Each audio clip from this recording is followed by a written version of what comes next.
हाँ एक देखो फिर फोन कर देला सुनो कहा था कि फोन हेलो हेलो काहे फोन उठावत तू काहे डिस्टर्ब करत यार मने का हम डिस्टर्ब करतनी तू जान तो कि हमार नौकरी के तैयारी हम करत नहीं तो तू झूठ मूठ के तू फोन कर तो बताओ गलत बात बनो काहे रोग नौकरी की तैयारी करतनी आ रोग के नौकरी से बढ़ के हमर बात बाटे ठीक बा हमर पहले बात करे के बाटे रोग से का बात करेगा बा का बात करे बाटे जिंदगी बर्बाद करे में ना रोगे सोचाई कि नौकरी में करे के का करे के बा देखो पहले बात सुनो का जोन भइल तोन भइल एकरा के भुला जा आहा भुला जाई ई काहे कि सपना हटे नो कि सपना के भुला जाई सपना ना रियल कहानी होता ठीक बा हमर जे बहुत रो टाइम पास करनी अब तो से टाइम पास ना करे दे हम अरे तू बात समझ यार गांव में देखा हाला हो गइल बा ठीक नो आ बाबूजी हमारा के डांटत तरन कि तोरा पढ़ाई करे बा तो पढ़ाई कर मन से आ नइखे करे तो पढ़ाई छोड़ दे आ हमरा तो देखा बाबू से अपना कह देवे के चाही नो कि हमरा के बाबू हमरे एगो लड़की से बात करेनी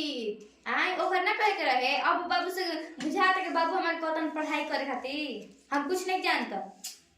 तू यार माथा काहे खराब करू तारा जब एक बार बोल देनी कि तारा से मतलब ना रही तो अपन लड़का देख के दोसर देख के अपन तू अपन पार्टनरशिप बना ले में का दूसरा लड़का देखे के रही तो रवा से हम प्यार करती दूसरे लड़का से ना हम शादी कर लेती देखो के बात बताई जब भइल तोन भइल अब तू भुला जा मेरा के ठीक भुला जानू हम आवत न अभी घर है सिलाई के बहाना क के आवत लोग घर है तब लोग बताओ तने रोक माय बाबू से सब कोई बताई देखो घरे आई हम नहीं तो भाभी बाड़ी ठीक नो तो भाभी का कही हन खा जन हमरा के तू यार का तू चाहत रो माने का कुछ नहीं जानत हम आवत नहीं रखत नहीं फोन जनवाओ चाहत रो ना हां रखत नहीं तारा हाथ जोड़त है ठीक नो तू आओ मत ठीक नो हम आई रोबा हमर जिंदगी बर्बाद करे में रोके टाइम ना लागल त हमरा में टाइम लगी हम आवत नहीं अभी 10 मिनट में आवत रुक अरे जाई काटे यार स्विच ऑफ बकवास कर सब कोना जंजाल में फंस गनी यार सारा ये नौकरी के हम तैयारी में लागल बनी और एकदम सोचते कि ना इनका एकदम छोड़ा ही के नहीं हम बैठ के नौकरी एकदम बर्बादी कर दी का सोचल कुल काम बेकार कर दी हमारे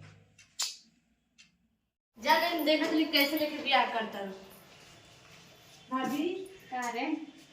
भैया कहाँ बने जाओ अब बोलो ओ कहाँ बने के राउर देवर हमार देव हम पगलाई बेटा तो चिन्हा तो क्या नहीं है? देखो ना भाभी का नहीं वो पढ़त रहे मेरे संग हम आई या कहाँ हो कोई में भय पढ़त और का बा काफी निकले बताइए ना कहाँ बने अरे मैं पढ़त हवा ना का बात बा काफी पिले बा ना कुछ जरूरी बात हां कर तो मैं बावन जा कौन जरूरी है बताइए हमको से का बबी तो बताइए ना कहाँ बने ना छमका ताई बनी जो राम जो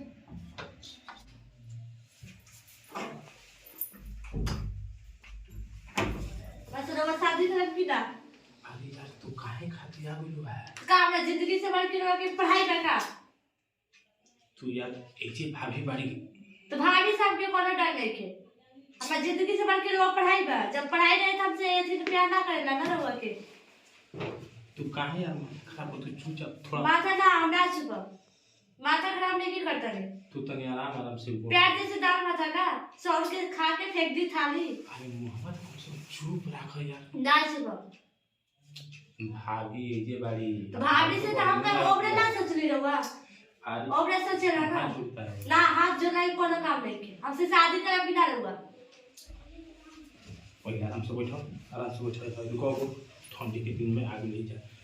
आराम से बात करो ठीक नो बेजे भाई बड़ी का सोची हम आ तू का बोललो हम करके तो रहुआ काहे पहले ना सोचली भाभी से बोलू है तू हन बतेल बड़ी के जे बड़ा हां तो तू का बोललो को बोल जा का बोल रही है जब बात रहा तो बोल रही है अरे यार तू माते वो तो ऐसे ही बाबूजी गुस्साई बड़ा हमारा ऊपर तो ओबरे रहुआ ना सोचली प्यार करने से पहले पढ़ाई कर ले तब ना प्यार करेला ना पहले हमारा नौकरी लग ना जाए पहले रहुआ हमरा से शादी करे नौकरी करे लाल भाड़ में अरे यार तू काहे से बतियाओ तू यार काहे से बतियाता रे कुछ नहीं के बतियाता रे रियल में जोन तन बताता रे हम तारा से प्यार करी ना प्यार का मतलब ये होला तू आराम से कम बतियाओ का आराम से बतिया रो आराम से बतिया ले छोड़ने वाले के बड़े से आराम से बतिया ले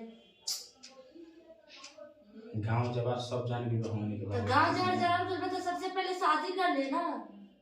गाँव जवार के मुंह बंद करके बता शादी कर ले। तो भाई हमारे से गलती हो गई। का गलती हो गई? अब हमारे के पढ़े दो ना पढ़ाई के और भाड़ में पहले शादी करे। जिंदगी से हमरा खेल करे अच्छा तनी पढ़ाई करे नौकरी लौकत रहुआ। अरे यार हम मैंने हमार तू खुशी नहीं चाह ना हम नहीं चाहते नहीं रहुआ हमार कुछ नहीं चाहता नहीं। हम तरह की तो ना कोने हम छोड़ देनी तारे तो पहले शादी करे ना ओकरा बाद से पढ़ाई करी ना। हमरो घर जवार के हमरो गांव जवार के तो सब कोई जान गइल बनो। हमरो घर पर तो पूरा लोग जान गइल बनो कि फलाना के लड़की से प्यार करे ले। अच्छा ठीक बात हम तारा की छोड़ ले लिखी